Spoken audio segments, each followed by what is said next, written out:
Yunus Nusi sebut Miss Hilgers jadi pemain naturalisasi baru timnas Indonesia. Media Arab Saudi percaya tuah Stadion King Abdullah, timnas Indonesia akan kesulitan. Pelaku pencuri tas Dimas Derajat sudah tertangkap. Jadwal siaran langsung timnas Indonesia versus Arab Saudi. Sedang fokus bela timnas Indonesia, Tom Haye diburu NEC Breda.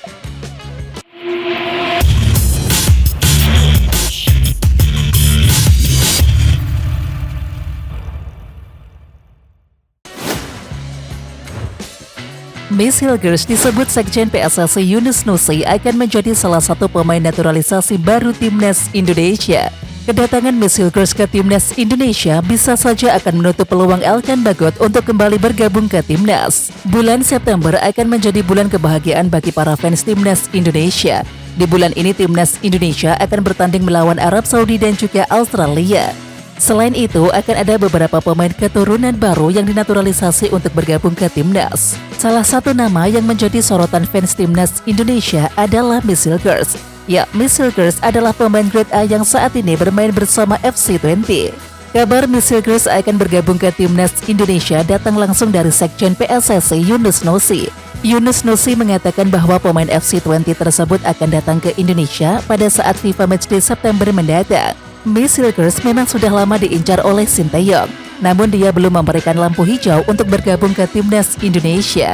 Sementara itu, kedatangan Miss Hilgers ke timnas tentunya akan membuat Elkan Bagot tersingkir dari timnas Indonesia. Pasalnya, Elkan Bagot saat ini memang sudah tidak lagi mendapatkan kepercayaan dari pelatih timnas Indonesia Sinteyong.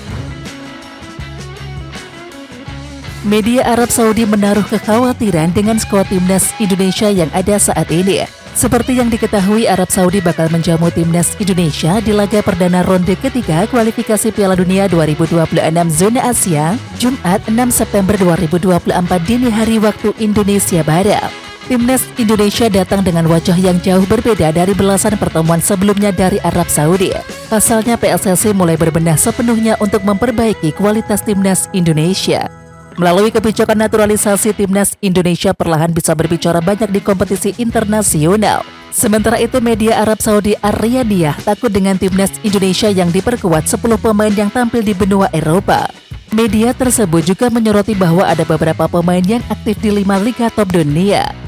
Tim nasional sepak bola Indonesia yang akan menghadapi tim asal Saudi pada Kamis nanti dipersenjatai dengan 10 pemain yang aktif di Eropa, termasuk 2 dari 5 liga besar di benua biru, tulis Ar-Riyadiyah.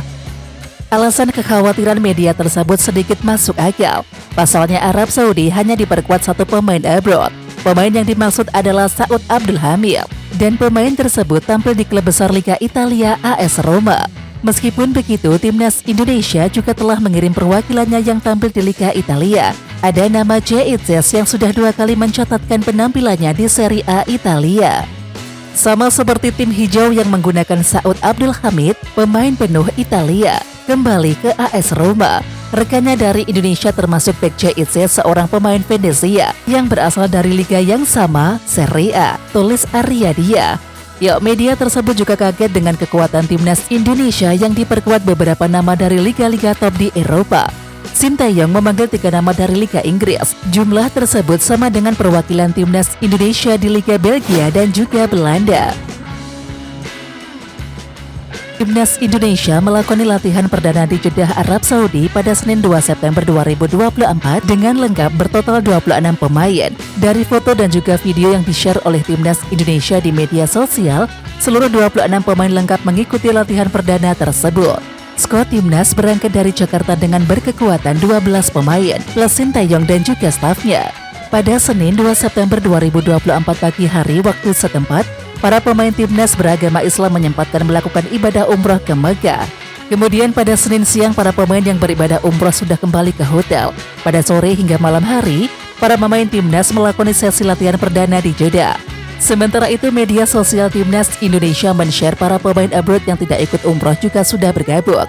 Mereka adalah Nathan Chuaon, Ivory Yenner, Sandy Walsh, Shane Patinama, Marcelino Ferdinand, Tom Haye, Justin Hubner, Calvin Verdong, Ravel Strike, JSS dan juga Martin Paes. Di samping itu, Martin Paes yang melakukan perjalanan paling jauh dari Amerika Serikat dipastikan tak terpengaruh jet lag. kiper FC Dallas itu langsung ikut latihan skuad timnas Indonesia. Stadion King Abdullah Sports City Jeddah akan jadi venue duel antara timnas Indonesia melawan Arab Saudi. Bagi skuad Garuda tentunya laga ini akan jadi tantangan besar karena mereka harus bertandang ke markas Arab Saudi. Mendapatkan hasil maksimal jadi target utama, meski membawa pulang 1 poin cukup menjadi prestasi bagi mereka. Di samping itu jelang pertandingan media asal Arab Saudi Ar-Riyadiyah cukup percaya diri The Green Falcons bisa mendapatkan hasil yang maksimal. Bermain di depan supporter sendiri, mereka sejauh ini belum pernah kalah dalam 11 pertandingan. Tentunya ini jadi tambahan tekanan bagi Indonesia yang akan berjuang mendapatkan poin. Melawan Indonesia, Arab Saudi siap untuk memperpanjang catatan positifnya. Pertandingan kualifikasi Piala Dunia akan jadi momen bagi Roberto Mancini untuk mencatatkan 12 laga tak terkalahkan. Dan tentunya mereka tetap fokus mewaspadai penampilan skuad Garuda. Dari rapor yang ada, hanya Australia yang bisa menahan imbang Arab Saudi. Timur Leste, Malaysia, Irak, China, Oman 1 kali, Uni Emirat Arab, Australia, dan Jepang harus pulang dengan tangan hampa.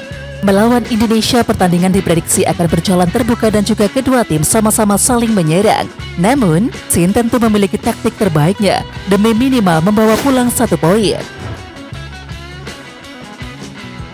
Tom Haye disebut memiliki kans merapat ke klub peserta kasta tertinggi Liga Belanda NEC Breda di saat membela timnas Indonesia dalam laga kualifikasi Piala Dunia 2026 melawan Arab Saudi dan juga Australia.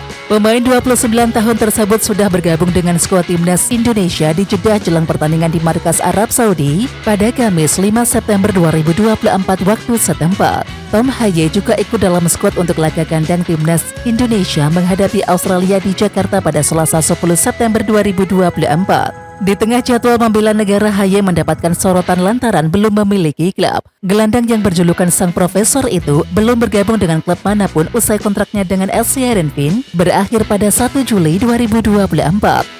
Tom Haye sempat dikaitkan dengan beberapa klub besar Eropa. Pemain 29 tahun tersebut sempat dihubung-hubungkan dengan Fortuna Sittard, Sivasspor, Dinamo Zagreb, dan juga Oxford United. Kabar terkini, Tom Haye justru disebut bakal bergabung dengan NEC Breda. Kabar soal Tom Haye bakal merapat ke NEC Breda digaungkan jurnalis olahraga Belanda Jos Blauw dalam akun X pribadinya. Pria yang menjadi bagian dari media Football International itu menyebutkan ada komunikasi Haye dengan NEC Breda. Dan kabar ini dikonfirmasi dari sumber dalam klub NEC Breda. Ya, Jos mengabarkan bahwa Tom Haye sudah bersedia menerima tawaran klub asal Breda tersebut. NEC sedang berdiskusi dengan Tom Haye, tulis Jos Blauw. Gelandang bebas transfer itu kini tengah bersiap untuk pertandingan internasional bersama Indonesia, namun kemudian dapat kembali ke Stadion Radverleg. Orang dalam klub mengkonfirmasi hal ini. Pemainnya sendiri bersedia tetapi harus ada ruang dulu, lanjutnya. Sementara itu, Haye tak asing dengan klub yang berasal dari daerah Breda tersebut. Pasalnya, Tom Haye pernah membela kesebelasan tersebut pada 2020 hingga 2022. Kabar baik datang dari skuad timnas Indonesia, terutama untuk Dimas Derajat. Pelaku pencurian tas Dimas Derajat akhirnya sudah ditangkap oleh pihak kepolisian. Kabar itu disampaikan secara langsung oleh asisten pelatih timnas Indonesia Nova Arianto. Kata Nova Arianto, ia telah mendapatkan informasi bahwa setelah kejadian tas Dimas Derajat hilang, pihak kepolisian langsung bekerja. Seperti diketahui, tas pemain Persib Bandung itu hilang saat timnas Indonesia menggelar sesi latihan di lapangan ABC Senayan, Jakarta Pusat, Sabtu 31 Agustus 2024. Di dalamnya terdapat barang-barang berharga seperti dompet dan juga handphone. PSSI langsung menerjunkan pengecekan ke CCTV di sekitaran lapangan ABC. Dan terlihat ada salah satu orang yang diduga sebagai pelaku pengambilan tas milik Dimas Derajat. Setelah mendapatkan rekaman CCTV, pihak kepolisian langsung bergegas untuk mencari pelakunya. Akhirnya tak lama kemudian pelaku berhasil diamankan. Ada kabar pelakunya itu berhasil ditangkap pada Minggu 1 September 2024 dini hari waktu Indonesia Barat. Untuk lokasi penangkapannya tak diketahui. Adapun Dimas Derajat sendiri saat ini telah berada di Arab Saudi. Pertandingan kontra Arab Saudi menjadi pertandingan perdana timnas Indonesia di putaran ketiga kualifikasi Piala Dunia 2026 zona Asia. Marcelino Ferdinand dan juga kawan-kawan akan bertemu di King Abdullah Sports City pada Jumat 6 September 2024. Timnas Indonesia berada di grup C pada putaran ketiga kualifikasi Piala Dunia 2026 zona Asia kali ini. Selain Arab Saudi, pasukan Sintayong berada dalam satu grup dengan 4 tim lainnya, yakni China, Bahrain, Jepang, dan juga Australia. Menurut asisten pelatih Timnas Indonesia Nova Arianto, 26 pemain yang dipanggil sudah tiba di Jeddah, Arab Saudi. Sayangnya, dari 26 pemain yang dipanggil ada 2 personel yang tak bisa dimainkan melawan Arab Saudi. Mereka adalah Martin Paes dari FC Dallas dan juga Justin Hubner dari Wolverhampton Wanderers U21. Martin Paes belum bisa memperkuat Timnas Indonesia di laga kontra Arab Saudi karena belum terdaftar. Sementara Justin Hubner masih melakoni sanksi akumulasi kartu menghadapi Arab Saudi. Sama seperti Martin Paes, Justin Hubner baru bisa dimainkan melawan Australia pada Selasa 10 September 2024 pukul 19.00 waktu Indonesia Barat. Sementara itu jadwal siaran langsung Timnas Indonesia versus Arab Saudi di kualifikasi Piala Dunia 2026 Jumat 6 September 2024 pukul 01.00 waktu Indonesia Barat bertempat di King Abdullah Sports City Stadium live di RCTI. Oxford United mendatangkan beberapa pemain baru untuk berlaga di kasta kedua Liga Inggris atau Championship musim ini. Ada 22 pemain yang didatangkan oleh pelatih Des Buckingham. Salah satunya adalah Marcelino Ferdinand yang direkrut dari KMS Cadenza. Berbeda dari rekan setimnya, Marcelino masih belum mendapatkan kesempatan untuk debut. Meski sempat berkarir di Belgia, tentunya dia harus berjuang keras untuk mendapatkan menit bermain. Sementara itu, media asal Inggris Herald Series memberikan laporan terkait performa pemain baru Oxford United musim ini. Dan khusus untuk Marcelino, dia harus cepat beradaptasi dengan tim barunya. Sebagai pemain muda, kesempatan ini harus bisa dimanfaatkan dengan baik. Butuh kerja ekstra keras agar dia merasakan bermain di Championship. Pemain internasional Indonesia Marcelino Ferdinand mungkin membutuhkan waktu untuk menyesuaikan diri dengan tuntutan sepak bola Inggris, tulis laporan Herald Series. Namun dia datang dengan banyak potensi, tutup media tersebut. Meski belum merasakan debut, potensi Marcelino tidak bisa dilupakan.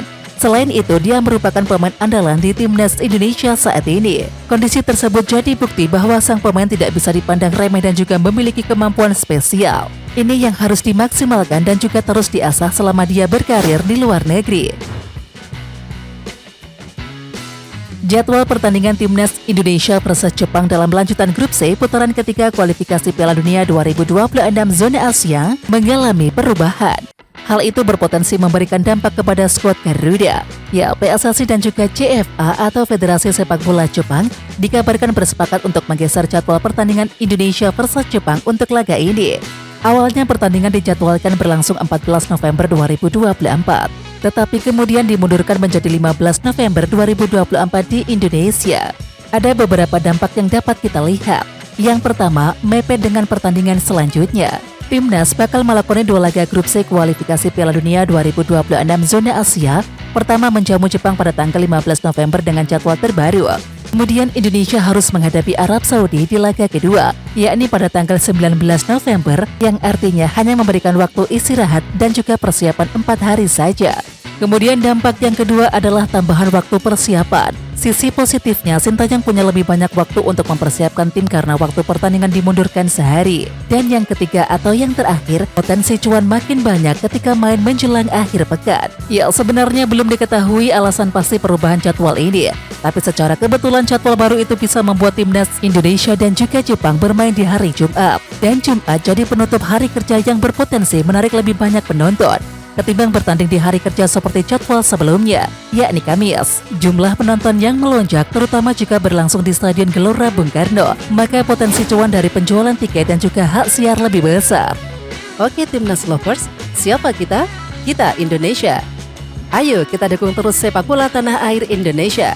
Jangan lupa dukung terus Garuda Raya Channel dengan subscribe, like, dan komen karena saran dan kritik kalian sangat bermanfaat untuk perkembangan channel ini. Tungguin video selanjutnya dari Garuda Raya Channel. Salam olahraga.